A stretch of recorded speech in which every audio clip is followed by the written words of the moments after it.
Hello everyone. It's been a little while since I have done a video like this, and I'm just going to apologize ahead of time. I haven't invested in a proper tripod, so I'm just literally just holding my phone with my left hand. So if it bothers you, if it messes with you, I apologize.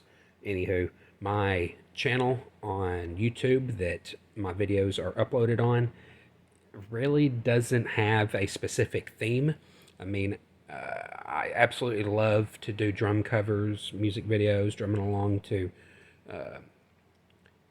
music and all that stuff, but I'll also enjoy camping and survival gear. So today, I'm going to be talking about my current favorite knives.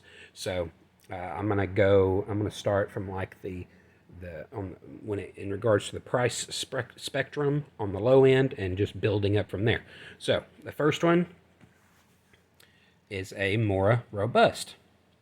This is an incredible budget, camp knife. Some will say that it's a survival knife too. It can help you survive. It's not exactly not the most strong, even though its name is robust. It's not a full tang knife. It's just a rat tail tang or a stick tang. But nevertheless, this knife is fantastic. It's carbon steel. Now, don't quote me on this exactly, but I think it's a form of 1095, but I don't know that exactly. So, like I said, don't quote me on that. It is a Scandinavian grind. For those of you that know knives, you know that a Scandinavian grind is a grind where it's a pretty big bevel. There's no secondary bevel, at least on this one. There isn't. Maybe a little bit of convex, but for the most part, it's a zero, a true zero grind Scandi. And this is, like I said, it's carbon steel. And with a lot of, or I say a lot of Moras, with some Moras, there's a 90-degree spine, but on this one, it doesn't come with one. Eventually, I would like to grind one on my Robust and maybe a few other Robusts. I love this knife so much, I bought three of them, which it's easy to do when it's only about a 20 and $18, $20 knife, something like that. But if it had a 90-degree spine, this may be, which no, I'm not going to say it may be my all-time favorite knife. Just when it comes to price point, like I said, since it's about $18 or $20, it's such, oh my goodness, it's such a good option. There is, different options in regards to what Mora Neef puts out for your preference and applications and all that. But in regards to just an all-around camp knife that really it just I'm lacking words right now. I apologize, guys, but it just creates just a really strong hold with the way that the handle is designed. This little this spot back here in the back of the handle and this guard in the front. It just I think I am terrible with my vocabulary, but envelops. I think that's the right word. And just envelops the hand really well, and it just yeah, it's such a great option. I just wish it did come with a 90-degree spine, but that will make the the price of production and manufacturing go up. The sheath is incredibly simple. I mean, you have a belt loop that can be kind of like a spring clip, but obviously it's made out of plastic. You can open that up and put it on your belt. I've done it a few times. I've even actually put it on my shorts pocket quite a few times, and it works really well. I mean, there's not very many other features other than this little contact point where you can put more knives on your other. You can just piggyback. Just and I remember seeing a picture, either a picture or a video, but I think it was a picture of a guy that like put stacks of Mora knives on his one on his one Mora, and it was just like a stack of lines of them. They were multicolored, and he was very creative in doing that. It actually looked pretty neat. But anyway, wouldn't be very realistic about doing that in the field or anything.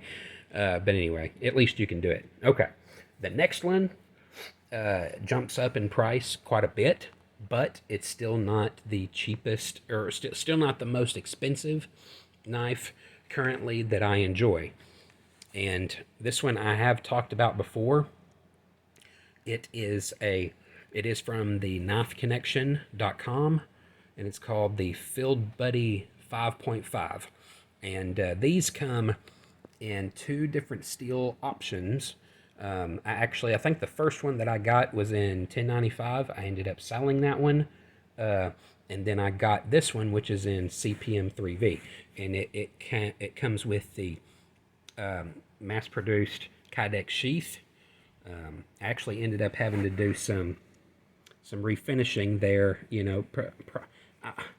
I'm assuming where it was just cut, because the edges were a bit rough, so I took some sandpaper and kind of rounded them off, did some, a little bit of filing on this thumb ramp here. But anywho, this sheath has the same, from my understanding, the same backing as an SE 5 sheath. I think that's what this backer comes from. And the handles are the same as the SE6 and the SE5. But this is I guess you'd call it, like I said, don't quote me on this, but I think that looks very close to either a saber, or it's not a full flat, because otherwise the grind would go from the spine down. So this is I would say it's close to a saber. It's not a hollow, because there's no, the grind doesn't go in on the knife. But this thing, I don't remember exactly. I think it's like 0.15 inches thick. But, unless I really, really are familiar with the specs of a knife, I usually don't memorize that sort of thing. So, but this one has a black micarta. I think this is black micarta scales instead of, or handles, instead of black G10. It feels like micarta. So, I'm pretty sure that they have so many different options on the Knife Connection website, and that's what I went with. The first one that I got in 1095, I ordered it with burlap micarta scales, and those were awesome. But for just the whole idea of CPM 3V, I don't know, with the sheath and all, I decided to slap these black micarta handles on them, and they work really well. Coupled with this Kydex sheath, it's such a nice combo. And as you can see, there's a belt loop and a way that you can attach it molly on a pack or whatever. I mean, molly is on so many different, either molly, I think it's molly. That's the way I'm saying it. And there's a slide lock here on the sheath. You can slide it up to pretty much lock the knife in the sheath to where you don't have to worry about it falling out. Not that you really have to worry about it falling out when the lock is down. You're not, or you don't, excuse me, unless you're some type of gymnast that likes to do moves through the woods and stuff. Anywho, that was a stupid remark. So, okay, the Field Buddy 5.5, Architect Field Buddy 5.5 from the knifeconnection.com. So, okay. Second one is third one, I tell you, it's later in the day, guys, so I may not be making much sense sometimes. This one has been my latest knife buy, and it's not really a survival knife. It's more of a bushcraft knife, but I just like knives in general, and I just love this knife brand. This is the second knife I've gotten from them, or by, it was made by them. But here it is. It's an LT Wright Genesis in A2 tool steel. This knife is, oh, it's amazing.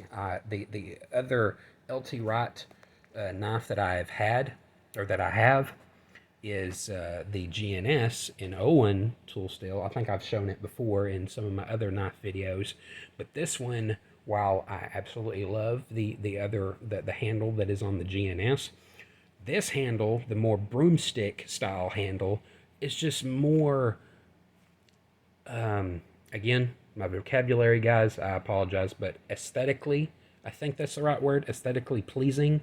Just the way that it looks and the way that it is designed. Okay, hold on just a second. Just the way that it's designed, and on the GNS, it's just, I don't know, it has like a swoop down, whereas this one, the point, the Kepart or spear point style is just, very uniformed. And I'm not really OCD, but when it comes to knife design and stuff, it's just something that I that I pay attention to. And just like the Mora, this one is a Scandi grind as well. I am I'm a big believer in the Scandinavian grind. It's just, oh goodness, one, it's really easy to sharpen, but two, it's just, oh my goodness, when you carve with this grind, it's amazing. And as you can see, like, this thing has seen very little use. I mean, my goodness, I'm the type that does like to use his knives, but I don't abuse them. So the ones that you see, you may be like, oh my goodness, he's just a collector, he's not a user. That's not the case at all. I don't use them all that much, but I still use them. I'm not like one of those that just, holds them in his hand or just has them set on a shelf or a wall or whatever. That's not me at all. So, anywho, the sheaths that come default or come stock with an LT Wright knife is, at least with the GNS and the Genesis, this one being the Genesis, is made by JRE Industries, and they are phenomenal. Oh my goodness, phenomenal leather sheaths. And I have, here, I'll go ahead and show you the GNS. You can probably see the amount of use that is on this GNS sheath by, like I said, the JRE Industries. And it's still holding up. The stitches and the rivets are fine. And anywho, it's an incredible sheath company. And I have a Coghlan's ferro rod riding on the side of the sheath here. I'm the type of guy that loves to do different kit videos. And in the next knife that I'm going to show, I'm going to kind of give you a little peek of what I mean by that. I just like making different knife kits, survival kits on a sheath system and all that stuff. And that's just what I enjoy.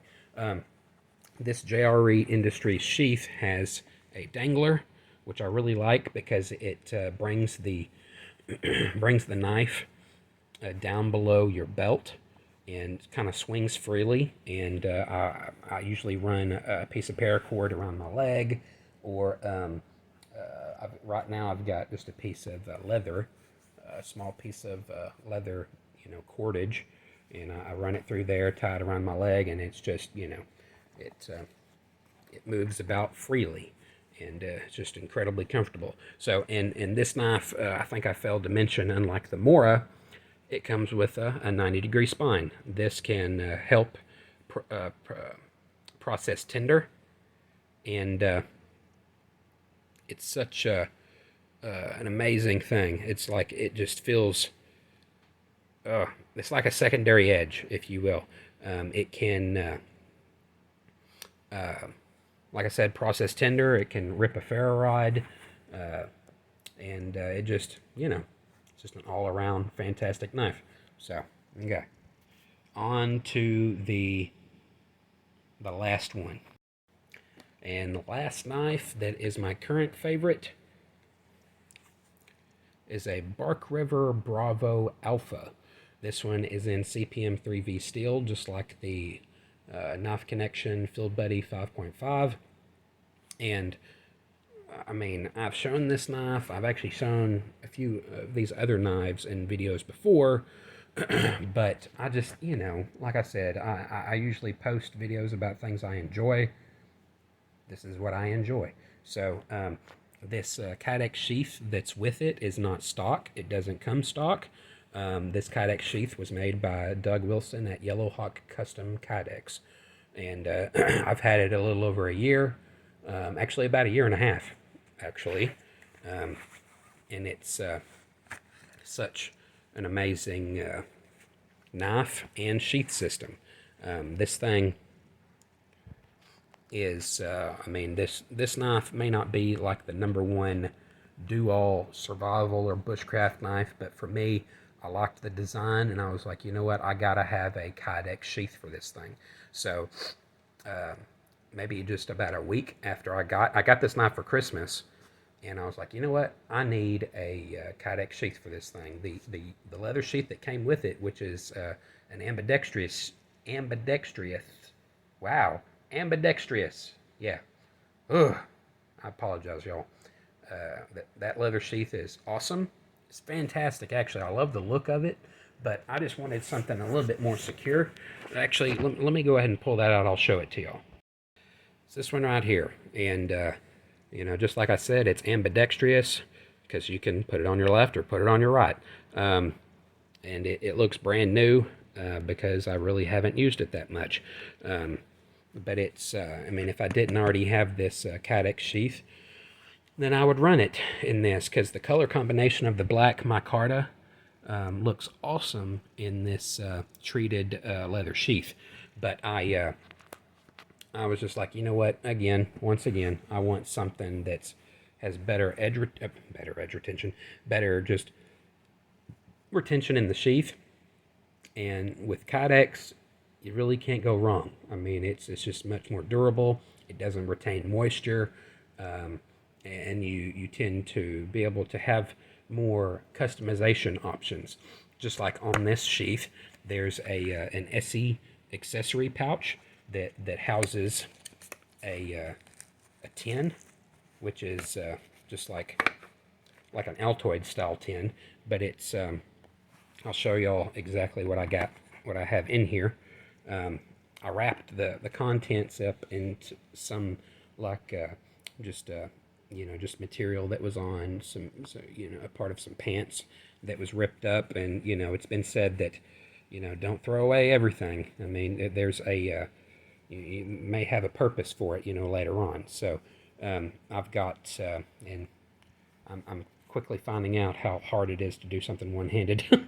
But here's a mini Bic lighter with another Coghlan's ferro rod where the handle is taken off of it, and with some with a duct tape handle. Right here is some jute twine for I can fluff it up and strike it with ferro rod or light it with the Bic lighter. And here's a piece of fat wood right here. So that's and I could also use the this cloth as you know, extra tender. I literally just thought of that. I didn't even. I mean, the reason why I put it in here was to make it a little bit more quiet when it's on the belt, and it can you know, not clang around inside this this tin whenever you're walking around in the woods and whatnot. So let me put this down real quick. So yeah, this one is oh my goodness, it's my most expensive that I've invested in, but it'll surprise me. I mean, something bad will have to go down before I get rid of this one or sell it or trade it or whatever. But anywho, y'all, it's just here's, like I said, some of my favorite knives and sheath systems currently. And let's see, let me get this. So there they are. the Moraneef Robust, the Knife Connection Field Buddy 5.5, Architect Field Buddy 5.5, the Bark River, no, not Bark River, excuse me, LT Wright Genesis, and then the Bark River Bravo Alpha. So, anywho, y'all, I hope y'all enjoyed this video. I'll see you in the next one. Bye-bye.